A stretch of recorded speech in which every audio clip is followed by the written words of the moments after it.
Good morning, ladies and gentlemen. Welcome back to this Monday morning with Business Coach Moloy. For people who don't know me, my name is Moloy and I'm a business coach. I'm the founder of Beyond Red Ocean Consulting, India's premier business coaching company, and also a partner of Action Coach USA, which is one of the world's largest or the number one business coaching organization.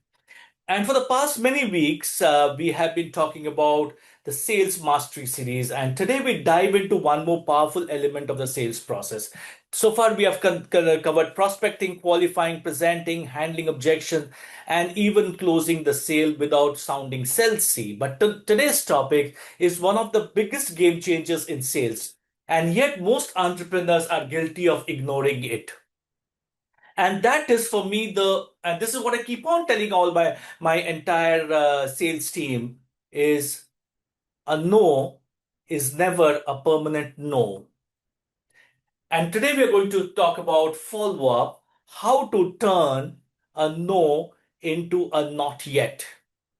And trust me, if you have not mastered this one skill, you will unlock revenue that you didn't even know was hiding in your pipeline. And I've experienced this personally. Clients have come to me after year, 18 months because we kept on engaging with them. But that's me. And I can say that this is not true for even my sales team, and which we are trying to get into action. So why does follow up matters? And let me ask you, honestly, how many times do you follow up with a prospect before you stop? You can drop your answers on the chat box, whether it's one, twice, three times. But the shocking reality is 80% of sales happen after the fifth contact, and another 10% of the sales happen after the seventh contact. But most in salesperson and entrepreneurs give up just after the second attempt. This means they're walking away from money, relationships, opportunities because we didn't stay long enough in the game. And here's something to remember. When a customer says no, what they often mean is not never. What they mean is not yet. The timing is not right. They don't have the approvals, or maybe in our case, in the entrepreneurial space, maybe they just don't trust us enough yet. One of my largest clients that I coached, that gentleman met me for 12 times before he signed up. And when he signed up, his one statement was, Malay, the reason I signed up with you is because you didn't ask for money after the third or the fourth meeting. We kept on exchanging notes. We kept on discussing how things can be handled together. And after the 12th meeting, he signed up.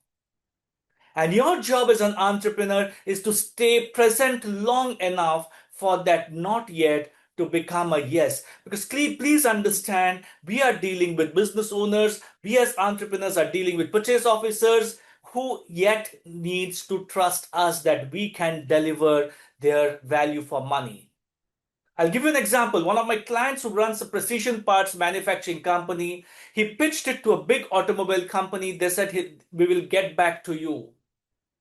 And most people would have stopped there, but this client kept following up every 2 to 3 weeks. And every time he added value, sharing updates on his plant efficiency, innovations he was working on, or simple insights about the auto industry. 5 months later, the auto company came back and with their words, we didn't choose you earlier because of timing, but you stayed consistent, and that shows us that you were serious.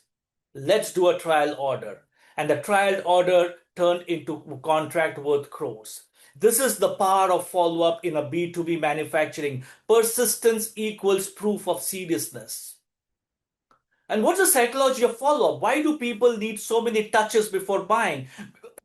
Excuse me. Because buying is emotional.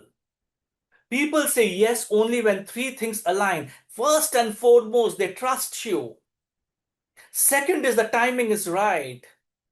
And third, they have been reminded enough to take action.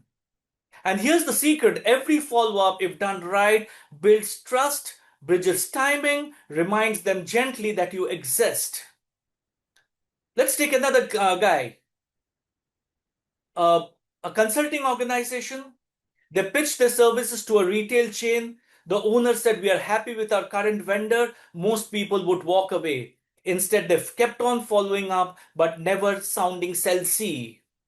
And if you don't understand salesy, go back and watch my previous videos.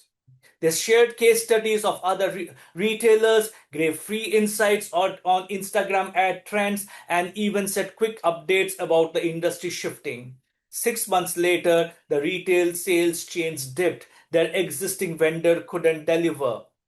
And who did they call? The one who had been educating them for months without asking anything in return. And that's how follow up works. Stay top of mind till the client is ready. 3 golden rules. How do you follow up like a pro? Rule number one, be consistent. Don't vanish after the first call. People respect persistence. Rule number two, add value every time. Don't just say just checking in. That's lazy. Share insights, stories, case studies, testimonials, something that makes the prospect feel smarter after reading your message. And rule number three, mix your channels. Don't just depend on calls or emails. Use WhatsApp, LinkedIn, handwritten notes. Multiple touch points increase impact. And if you follow these rules, your follow up won't feel like nagging, it will feel like serving. A practical follow up system that you can implement on a day to day basis. As soon as you have met a prospect, day one, send a thank you message, email summarizing the discussion. Day three, share a useful resource that relates to your challenge, and you can sequence the day differently. It could be 1, 5, 7. It could be 1, 2, 3, 4, depending on the business that you are in. Day 7, send a testimonial or a case study of a client like them. Day 14, gently nudge with value, maybe a new idea, trend, success story. And then monthly, till the no shifts into not yet and to a yes. Stay in touch with insights, greetings, and market updates. And here's the most important part. Don't depend on memory. Use a CRM, even a simple spreadsheet, a Google Sheet, or a track follow up. Otherwise, opportunities slip through the cracks.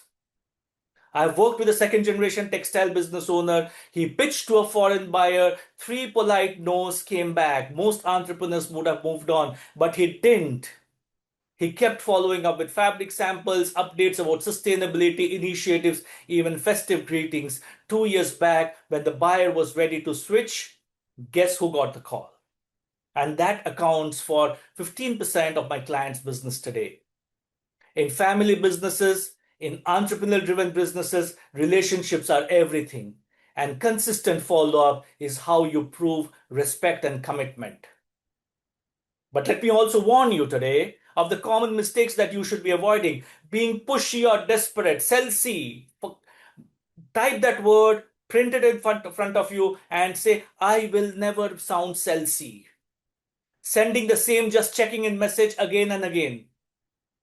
Disappearing after one rejection. And not having a system. And if you avoid these mistakes, you are better off than 90% of the entrepreneurs out there. So here's your 3 challenges for the week, like we do it every week. Write down 10 prospects you gave up on too early. Plan 3 value-based follow-ups for each one of them this month or in the month of October. And stay consistent for the next 90 days. And if you commit to this, I promise you, you will see lost opportunities come alive again.